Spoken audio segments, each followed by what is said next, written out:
ونعوذ بالله من شرور أنفسنا من يهد الله فلا مضل له ومن يضلله فلا هادي له وأشهد أن لا إله إلا الله وحده لا شريك له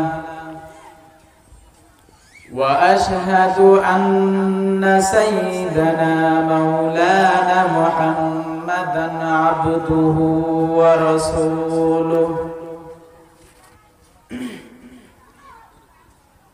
أرسله بالحق بشيرا ونذيرا بين يدي الساعة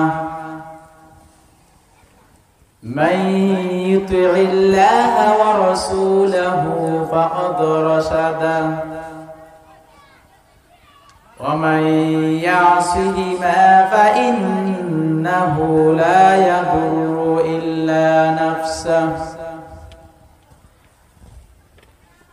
أما بعد فأعوذ بالله من الشيطان الرجيم بسم الله الرحمن الرحيم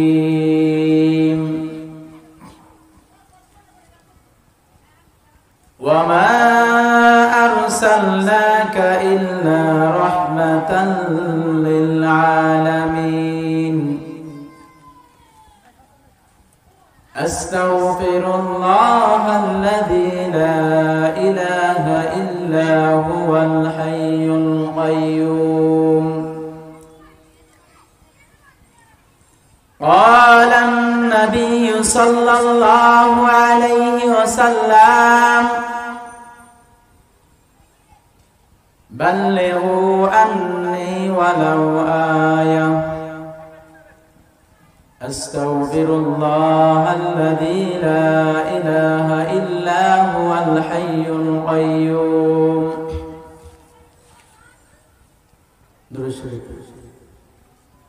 اللهم صل على محمد وعلى آل محمد كما صليت على إبراهيم وعلى آل إبراهيم إنك حميد مجيد اللهم بارك على محمد وعلى آل محمد كما باركت على إبراهيم وعلى آل إبراهيم إنك حميد مجيد أستغفر الله الذي لا إله إلا هو الحي القيوم আলহামদুলিল্লাহ আল্লাহ রাব্বুল আলামিনের লাখ কোটি শুকর আল্লাহ রাব্বুল আলামিন আমাদেরকে অত্যন্ত ভালোবেসে মায়া করে আজকের এই জান্নাতের মজলিসের মধ্যে এনে হাজির করেছেন এই জন্য অন্তরের অন্তঃস্থল থেকে শুকরিয়া আদায় করি আলহামদুলিল্লাহ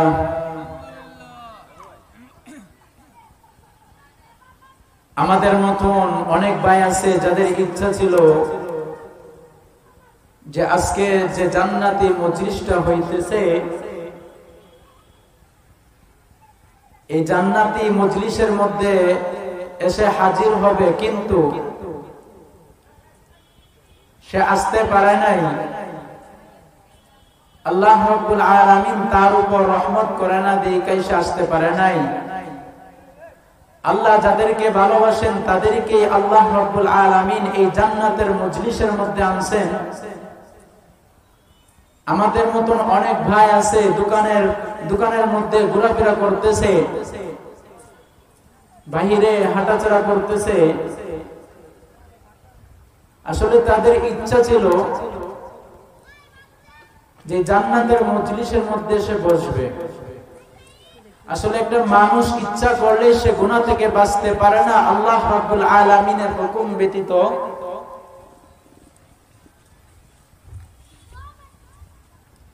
ঠিক এরকম ভাবে একটা মানুষ নেক কাজও করতে পারে না আল্লাহ রাব্বুল আলামিনের হুকুম ব্যতীত। তাদের মনে ইচ্ছা ছিল, ইচ্ছা থাকা সত্ত্বেও তারা এই জান্নাতের মজলিসের মধ্যে এসে হাজির হতে পারে নাই। এতে এটাই বোঝা যায় যে আল্লাহ রাব্বুল আলামিন তাদেরকে পছন্দ করে নাই। এজন্য যারা মুফাসসিরিন কেরাম বলেন মাহফিল হচ্ছে একটা গুনাহ মাফের দরবার। এজন্য যারা গুনাহ মাফ করতে চান এই প্যান্ডেলের নিচে এসে বসি। অনেক বড় বড় উলামায়ে কেরামরা তাফসীর করবেন, কথা বলবেন, ওই কথাগুলোর উপর আমল করার চেষ্টা করব। হুজুররা যে কথাগুলা বলবে ওই কথাগুলোর উপর যদি আমল করা যায় তাহলে জান্নাতের আশা করা যায়। এই জন্য আমরা যারা বাইরে ঘোরাফেরা করতেছি সকলেই অতি তাড়াতাড়ি প্যান্ডেলে চলে আসি। আমি আপনাদের সামনে পবিত্র কালামুল্লাহ শরীফ থেকে একটানা আয়াত তেলাওয়াত করেছি। ওই আয়াতের উপর সংক্ষিপ্ত আলোচনা রাখার চেষ্টা করব ইনশাআল্লাহ। আল্লাহ পাক রব্বুল আলামিন এই দুনিয়াতে অসংখ্য অসংখ্য নবী রাসূল প্রেরণ করেন একমাত্র তার বান্দার হিদায়াতের জন্য। শুধু তাই নয়, ওই নবীদের মাধ্যমে আল্লাহ রাব্বুল আলামিন অসংখ্য কিতাব অবতীর্ণ করেন শুধু বান্দাদের হিদায়াতের জন্য।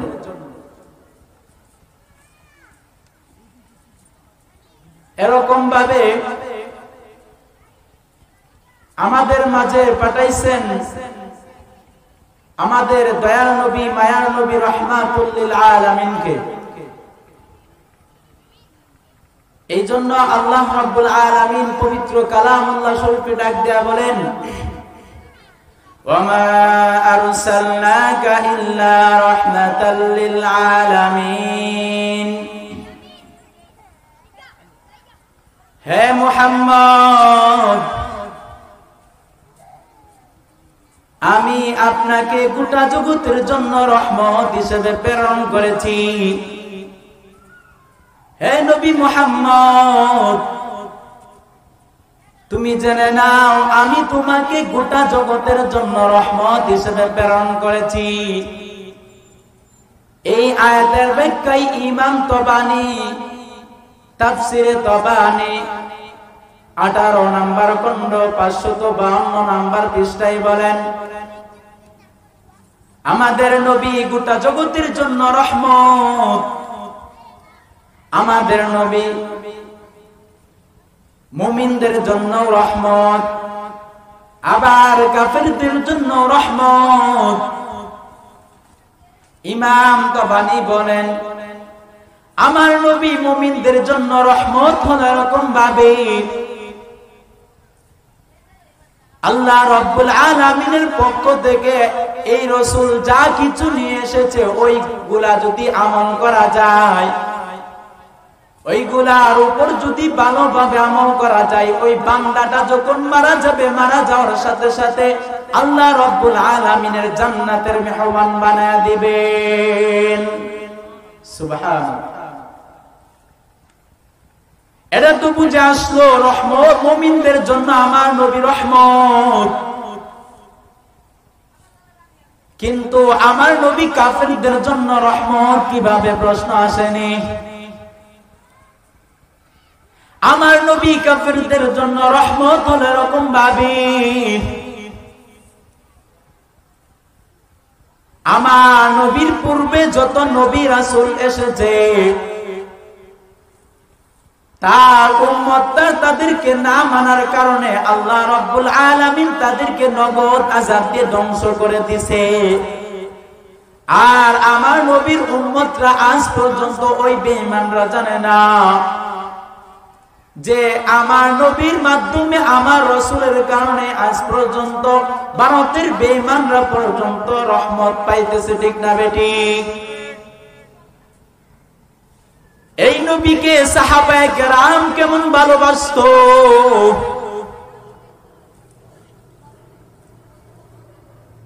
আল্লাহ নবীর একজন সাহাবী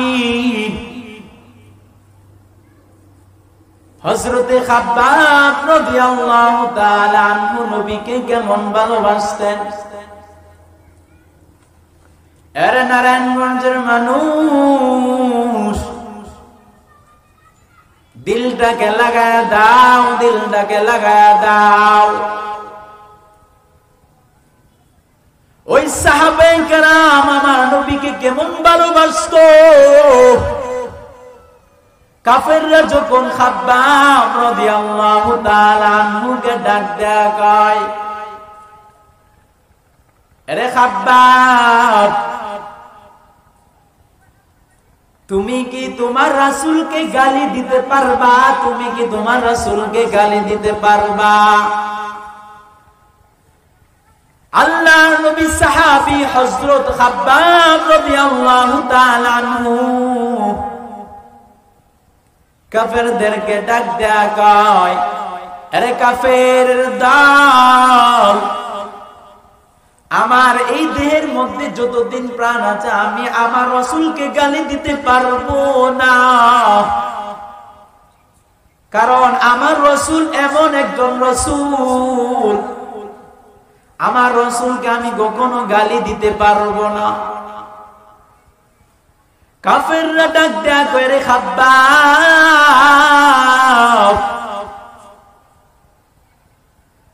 তুমি যদি তোমার রাসূলকে গালি না দাও, তোমার নবীকে যদি তুমি গালি না দাও, তোমাকে শাস্তি দেয়া হবে। আর যদি তুমি তোমার রাসূলকে গালি দাও, আমরা তোমাকে আমাদের দলের লিডার বানিয়ে দেব, নেতা বানিয়ে দেব। তারপরও খাব্বাব রাদিয়াল্লাহু তাআলা আনহু রাসূলকে গালি দেয় না। এরা নবীর আশিক, নবীর উম্মতের দাম।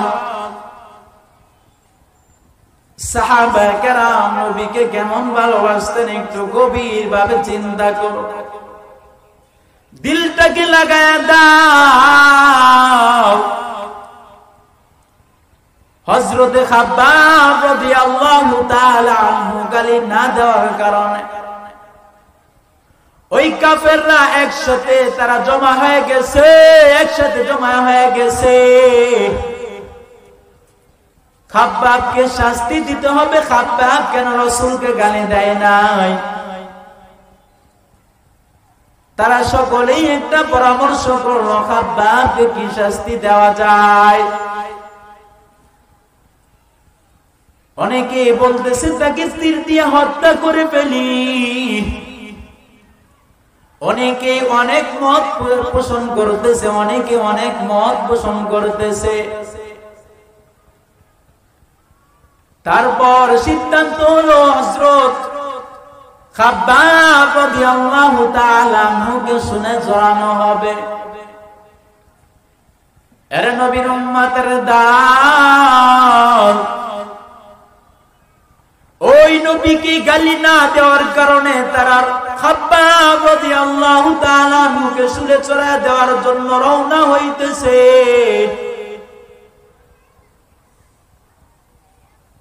চুলে জড়ানোর জন্য রেডি হয়ে গেছে, তৈরি হয়ে গেছে, চুল তৈরি হয়ে গেছে। হযরত খাব্বাব রাদিয়াল্লাহু তাআলা আনহুকে ধরে নিয়ে যাইতেছে। হযরত খাব্বাব রাদিয়াল্লাহু তাআলা আনহুকে চুলে জড়িয়ে দিবে, দুটি হাতকে চড়াইয়া দিছে, দুই দিকে চোর করে দিছে, বড় করে দিছে। হযরত খাব্বাব রাদিয়াল্লাহু তাআলা আনহুকে নিয়ে চুলের মধ্যে চড়াইয়া দিছে। তখন কাফেররা ডাক দেয়া কয়, রে খাব্বাব, এখনো সময় আছে, এখনো সময় আছে, নিজের জানটাকে বাঁচিয়ে নাও, তোমার রাসূলকে গালি দিয়া দাও, তোমার রাসূলকে গালি দিয়া দাও। খাব্বাব রাদিয়াল্লাহু তাআলা আনহু ডাক দিয়া কয়, আরে কাফের দল, তুমি যতই আমার উপর নির্যাতন করো না কেন, তুমি আমার উপর যতই নির্যাতন করো না কেন, আমি আমার রাসূলকে গালি দিতে পারবো না, আমার জীবনটাকে আমি রাসূলের জন্য বিসর্জন দিয়ে দিব। হযরত খাব্বাব রাদিয়াল্লাহু তাআলা আনহুকে যখন চুলের মধ্যে চড়াইয়া দিছে, দুইটা হাত চওড়া করে দিছে, দুইটা পা চওড়া করে দিছে। যখন চুলের মধ্যে চড়াইয়া দিছে, খাব্বাব রাদিয়াল্লাহু তাআলা আনহুর শরীর দিয়ে রক্ত টপ টপ করে পড়তেছে। রাসূলের কত মুহাব্বত, রাসূলের কত মুহাব্বত, রাসূলের মুহাব্বতে তার জানটাকে বিসর্জন দিয়া দিছে। এর নবীর আশিক, নবীর উম্মতের দল, আজকে আমাদের রাসূলকে নিয়ে যারা কটূক্তি করে, রাসূলকে গালি দেয়, তোমার আমার মনের মধ্যে কোনো স্পৃহা নাই, তোমার আমার মনের মধ্যে কোনো মায়া নাই। যে নবী আমাদের জন্য এত কষ্ট করে,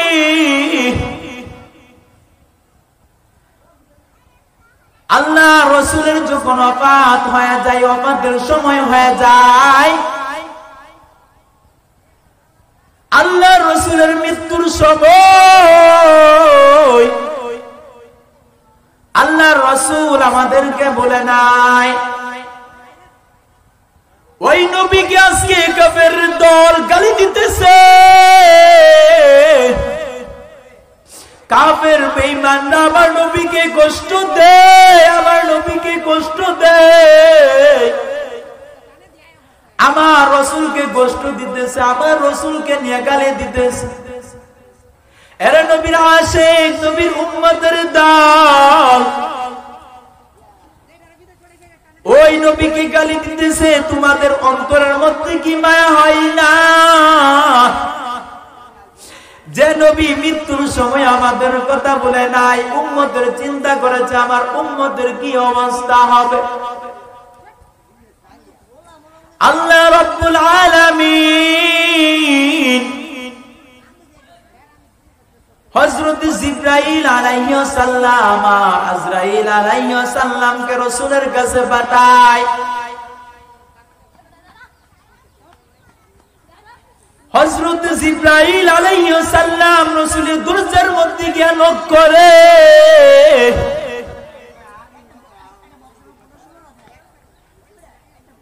দয়ার নবী, মায়ার নবী, রাহমাতুল লিল আলামিন, তার কন্যা ফাতেমা রাদিয়াল্লাহু তাআলা আনহাকে ডাক দেয়া কয়, আরে ফাতেমা, দরজার মধ্যে কে নক করছে, এদিকে আসো,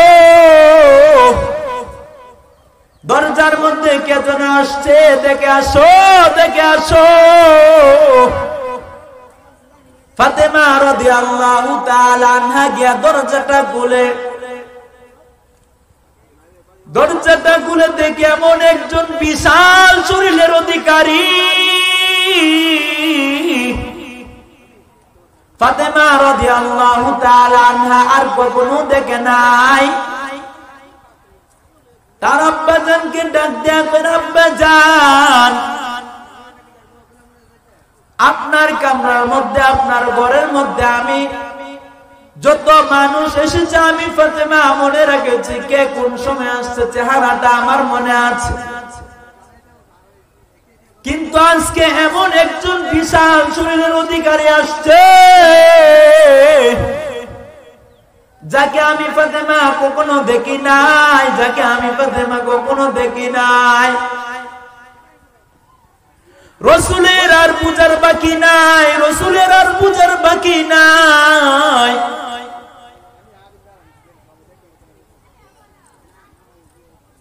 ফাতেমা রাদিয়াল্লাহু তাআলা আনহাকে বলতেছে তাদেরকে বলো ঘরে আসার জন্য।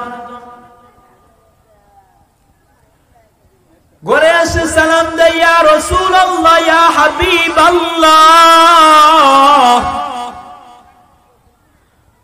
ও আল্লাহর পয়গম্বর,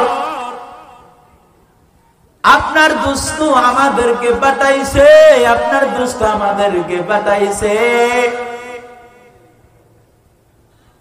আপনার দোস্ত আপনার জন্য অপেক্ষা করতেছে,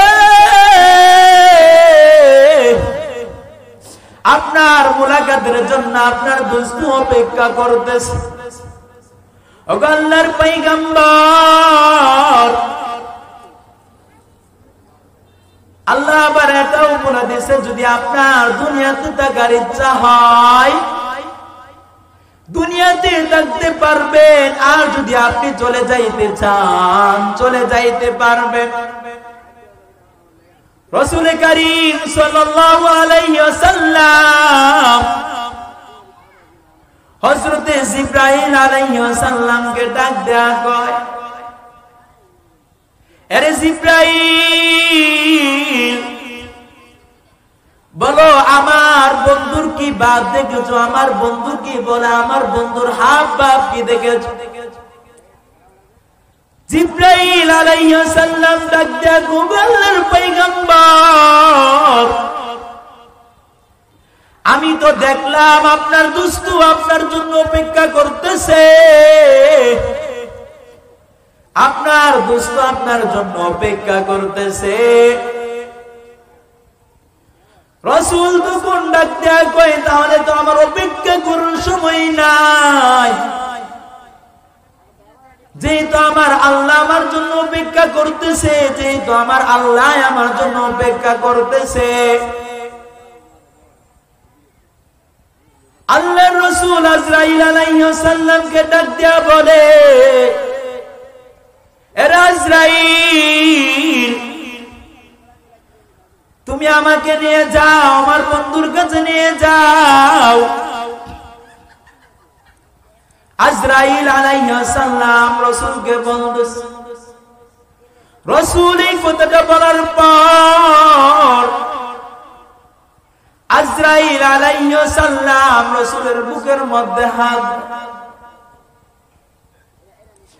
মৃত্যুর যন্ত্রণা কত কষ্ট, মৃত্যুর যন্ত্রণা কত ভয়ঙ্কর।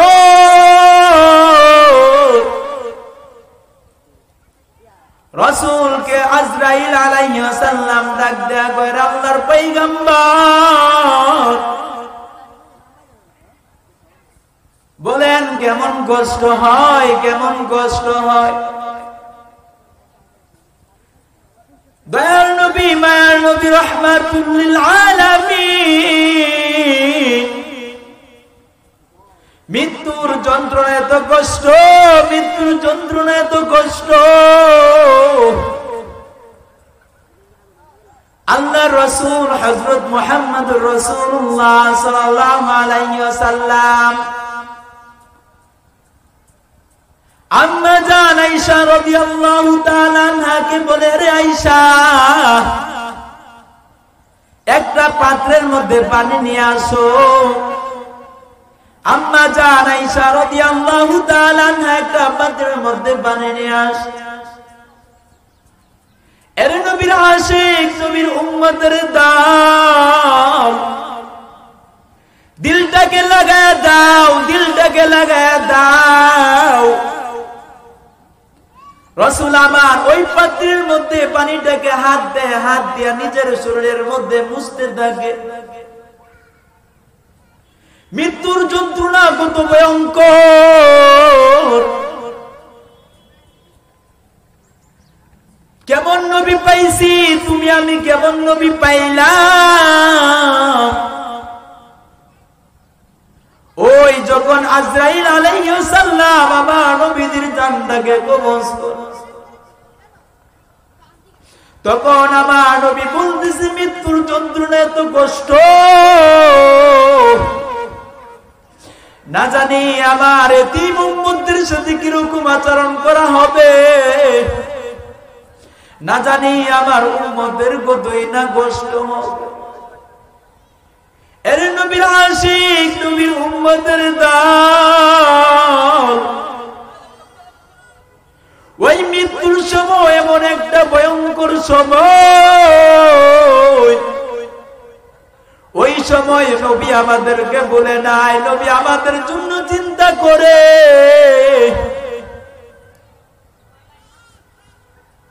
আল্লাহর রাসূলের একজন সাহাবী হযরত বিলাল রাসূলকে কেমন ভালোবাসতো, রাসূলকে কেমন ভালোবাসতো। যখন আজরাইল আলাইহিস সালাম রাসূলের জানটাকে কবজ করে, রাসূলের হাত দুইটা উপরের দিকে ছিল। যখন আজরাইল রাসূলের দুইটা হাত জমিনের মধ্যে পড়ে যায়,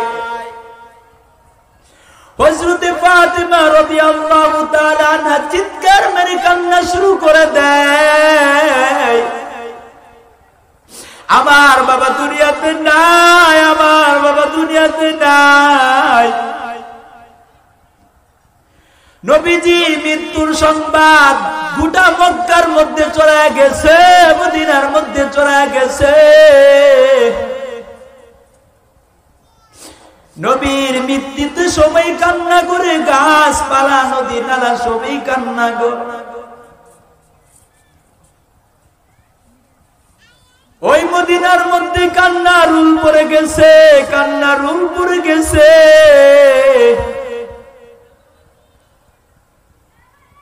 আল্লাহর রাসূলের একজন সাহাবী হযরত ওমর, যে ইসলাম ধর্ম গ্রহণ করার পূর্বে রাসূলকে হত্যা করার জন্য তলোয়ার নিয়ে দৌড়তে থাকত। ওই উমর যখন শুনতে পারছে রাসূল দুনিয়াতে নাই, রাসূল যখন দুনিয়াতে নাই, উমর যখন শুনতে পারছে, উমর পাগল পারা হয়ে গেছে, উমর পাগল পারা হয়ে গেছে। উমর ডাক দেয়া কই যে বলবি আমার রাসূল দুনিয়াতে নাই। উমর তার তরবারিটাকে টান দিয়া বের করে বলে, যে বলবি আমার রাসূল দুনিয়াতে নাই, রাসূল মারা গেছে, আমি উমর আমার তরবারি দিয়া তার কল্লাটাকে আলাদা করে দিব।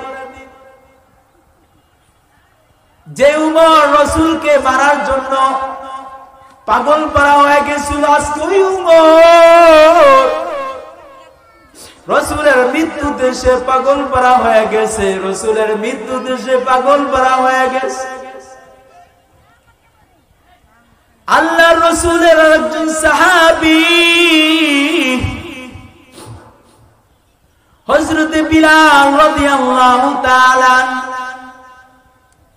রাসূলের মৃত্যুর পর একটা গাটুর নিয়ে আসে হযরত আবু বকর আর ওমরকে ডাক দেয়া করে, ভাই আবু বকর, আমাকে বিদায় দিয়া দাও, আমাকে বিদায় দিয়া দাও। ওমর ডাক দেয়া করে, ভাই বিলাল, তোমার কিসের অভাব, তোমার কিসের অভাব বলো আমার, টাকা পয়সার অভাব বলো, তোমাকে বাইতুল মাল থেকে বেতনের ব্যবস্থা করে দিব। বিলাল ডাক দিয়া করে, আবু বকর, আরে ভাই উমর, আমার যেটা অভাব ওইটা কি তুমি পূরণ করতে পারবা? না না না, কখনো তুমি পূরণ করতে পারবা? বলো, তুমি কি আমার নবীকে এনে দিতে পারবা? তুমি কি আমার নবীকে এনে দিতে পারবা? ওমর ডাক দেয় করে, ভাই বিলাল, তুমি কি শুধু নবীকে ভালোবাসতাম? আমরা কি নবীকে ভালোবাসতাম? বিলাল ডাক দেয় করে, ভাই উমর, তোমরা নবীজির রওজা থেকে শো করতে পারো, সহ্য করতে পারো, কিন্তু আমি বিলাল যখন আজান দেই, আজান দেওয়ার পর যখন রওজার দিকে তাকাই, আমি বিলালের বুকটা ফেটে যায়, আমি বিলালের বুকটা ফেটে যায়, আমি শো করতে পারি না। বিলাল এই বলে চলে গেছে, একটা গাটুরি নিয়ে এসে চলে গেছে। লম্বা সময় পার করার পর হঠাৎ একদিন বিলালকে রাসূল সাল্লাল্লাহু আলাইহি ওয়াসাল্লাম ডাক দেয়া কয়, আরে বিলাল, তুই কি আমাকে ভুলে গেছো? তুই কি আমাকে ভুলে গেছো? আরে বিলাল, তোমার কি আমার কথা মনে হয় না? তোমার কি আমার কথা মনে হয় না? বিলাল যখন দেখলো ওই স্বপ্নটা দেখার পর বিলাল আবার মক্কার দিকে রওনা করল। মক্কায় যাওয়ার পর উমর ডাক দিয়ে কইরে, ভাই বিলাল, গিয়া জান দাও, গিয়া জান দাও। বিলাল কান্না শুরু করে দিছে, কান্না শুরু করে দিছে। বিলাল আজান দেয় না, বিলাল আজান দেয় না। সাহাবায়ে কেরাম বলে, বিলালকে যদি আজান দিতে চাও, আজান দেওয়াইতে চাও, আল্লাহর রাসূলের নাতি হযরত হাসান আর হুসাইনকে নিয়ে আসো। কারণ হাসান আর হুসাইনের চেহারাটা আল্লাহর রাসূলের সাথে কিছু মিল আছে।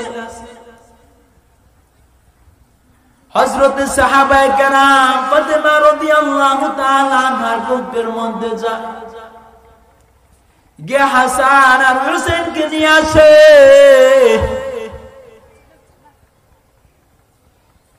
যখন হাসান আর হুসাইনকে নিয়ে আসার পর বিলাল হাসান আর হুসাইনকে জড়ায় ধরে কান্না শুরু করছে।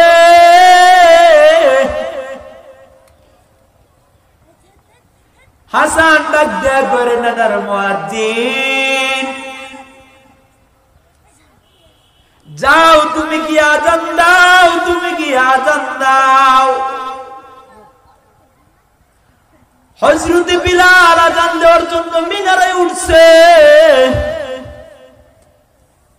হযরত বিলাল যখন আল্লাহু আকবারের ধ্বনি শুরু করে দিছে, বিলালের আজান শুনে মক্কার মানুষ পাগল পারা হয়ে গেছে, মক্কার মানুষ পাগল পারা হয়ে গেছে। না জানি আমার নবী মনে হয় এসে পড়েছে, আমার নবী মনে হয় দুনিয়াতে এসে পড়েছে। মক্কার মানুষ দৌড়তে শুরু করছে, মক্কার মানুষ দৌড়তে শুরু করছে। কিতাবের মধ্যে পড়েছি মুরব্বী সাহাবীরা দৌড়তে শুরু করছে। রাসূল এরকম ভাবে আজান দেওয়ার পর যখন বিলাল আজান দিছে, বিলাল যখন আশহাদু আন্না মুহাম্মাদুর রাসূলুল্লাহ বলে, বলার সাথে সাথে বিলাল বেহুশ হয়ে যায়। বিলালের আর হুঁশ, ওই শব্দটা বলে যখন বেলাল রওজার দিকে তাকায়, তাকানোর পর বিলাল জ্ঞান হারিয়ে ফেলে। বেলালকে আর বিলালের আর হুঁশ নাই। এরা নবীর আশিক, নবীর উম্মতের দল। ওই সাহাবায়ে কেরাম নবীকে কেমন ভালোবাসতো একটু চিন্তা করো।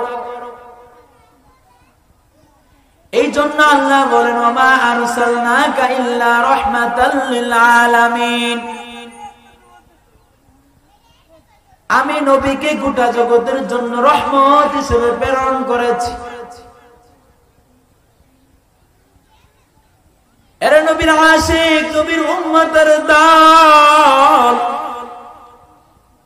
সাহাবায়ে কেরাম যেরকম ভাবে নবীকে ভালোবাসতেন, আমাদের ওই রকম ভাবে ভালোবাসার দরকার আছে নি? বলেন বলেন। এই জন্য